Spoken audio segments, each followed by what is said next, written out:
Ice Age and how the higher risings of the seawater and how all these different civilizations around the world all have their own unique flood story. Yeah, Do you think there's a pretty good consistency to that in terms of that? There may be something to that. Like why do they all have these flood origins? I believe that it's true. Okay, so that's just me. That's my belief system. But I believe it's true, and so what it is people are like, well, what about all these other cultures? Well, because everybody was affected by it. It was worldwide.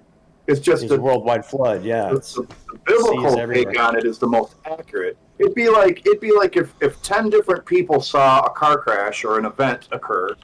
There's going to be one person that maybe was watching it from the beginning. They're 40 years old. They have experience, logic, rational thought, blah blah blah. But then you have a couple of little kids and a couple of stoned teenagers and a couple of this and that. So you have all these. You have a really good version of the event that occurred. Then you have all these people that have limited weak and it's geographical too to add to that. Sure. So, if you're living in Nepal and you're already at the top of the world. Yeah. But in the Bible, I want to say that it was actually a flood that covered the entire landmass, if I'm not mistaken. Back then, it was a Pangea, I think, that was connected. And then when the waters below the waters and the waters above the waters all came down at once and up at once, I think there's room for mountaintops for Nephilim to have survived. There has to be, really. But it pretty much wiped out the majority of everything.